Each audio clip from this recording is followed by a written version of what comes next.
Thanks for joining us again this Sunday for What Matters This Week. I'm Lauren Maloney. You know the gentleman across from me, Chief Meteorologist Sean Parker. Hi, Sean. How are you? Hi. Good. This place looks different on a Sunday. I kid. Good point. Good point. I wanted to bring you in because we have had what seems like an awkward start to winter, yet it's not really winter. But here we are. Snow squalls, almost a foot of snow, bitter cold before Thanksgiving. Yeah. This has been a November to remember, and I'm already getting the questions, oh, this is a bad sign, or is it a bad sign for the rest of the winter? And when you first asked me to come on, I was like, this is a perfect opportunity to kind of address those things.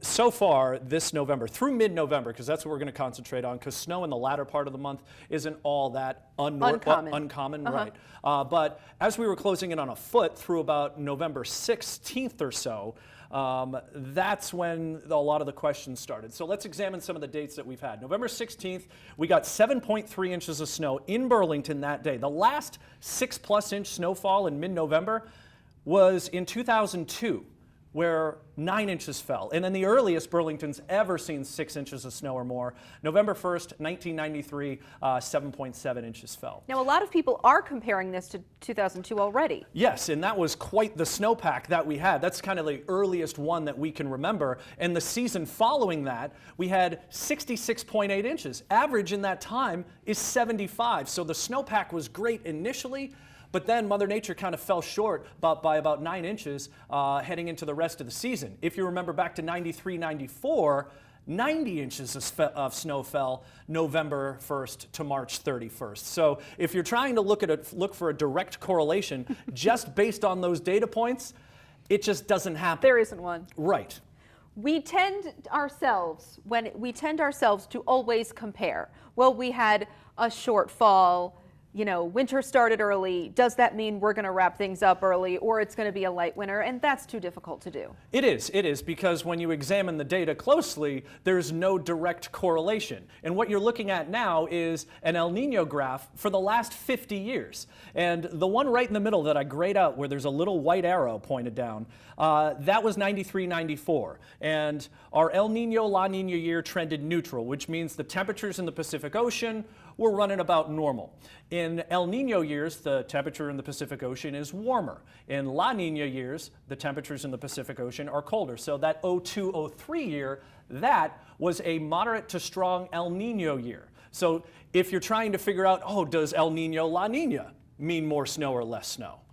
That's what we're looking at now. Do you remember any of these years? I know the one on the bottom left you probably will remember, 2015, 2016. Definitely, right. But those don't match up either. So there's not really a link between El Nino and La Nina when it comes to high-low snow. Correct, because 2015, 2016 was one of the stronger El Ninos on record, and Burlington only ended up with 30 inches of snow. That's less than the Pi Day storm of 2017, right. And we had that for a season. Conversely, La Nina, 1988, 1989, strong La Nina there, only 37 inches of snow, but look at 2010, 2011. You remember that year? 127.5 inches worth of snowfall.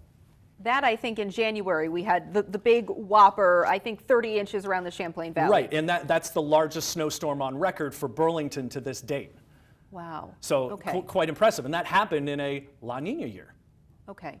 You're predicting, and the National Weather Service predicting, an El Nino for this year. Explain where that basis comes from. It has to do with the water around the equator. Am I right? Yes, in the equatorial Pacific. When water temperatures are warmer there, they tend to influence the storm track across the southern United States, because storms like to form where there's more heat and more moisture, and when water temperatures are warmer in the equatorial Pacific, they'll form up just off of the coast of Mexico, and then they'll rise, and then they'll kind of scoot across the southern U.S. and create a cooler and wetter southern United States winter.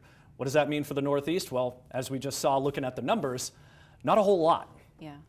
What are you predicting when it comes to the rest of the season? I'll get into that in a second. Sure. I do want to correlate one more thing. Yep. What was last October like?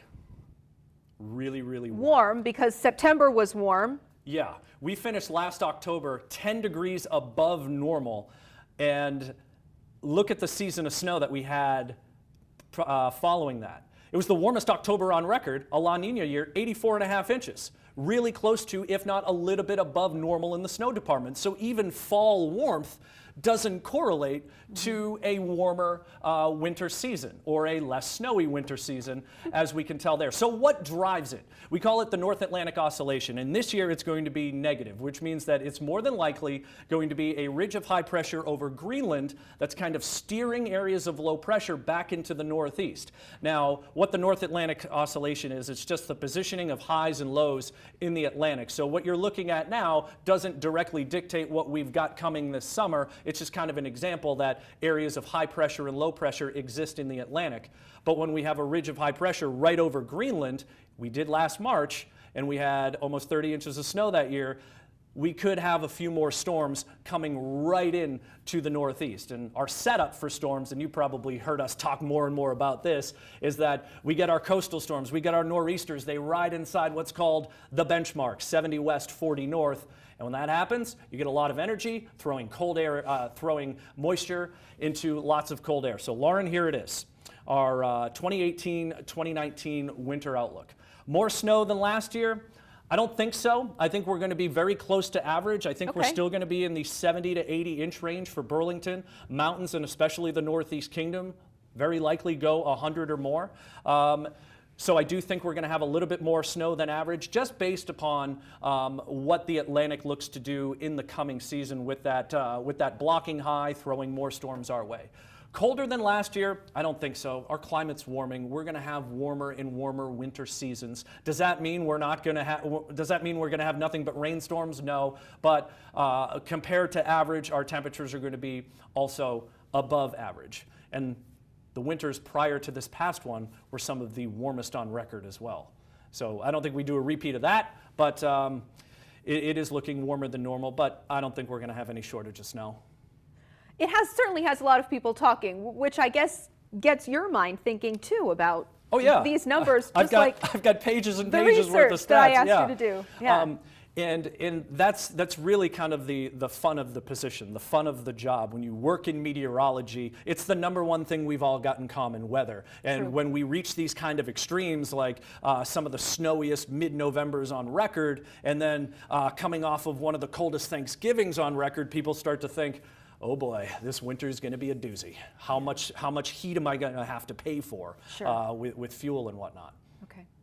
Well, I appreciate you breaking it all down for us. It's everything we need to know. Yeah, it's so much. If you've got any other questions, obviously you can reach out to me, but you guys can too. I'm always available, and I would love to go over some of the numbers, because talking to people that remember certain years and what they break down as, and I remember that being a El Nino year, La Nina year. I remember that being a great season of snowmobiling and skiing, whatnot. It's fun to dig into each year, but if you're wondering if El Nino, La Nina really make a huge difference in the Northeast, the short answer is no. Look to the Atlantic. Okay. Appreciate it, Sean. Sure. Thank you. Happy Sunday. We'll be right back.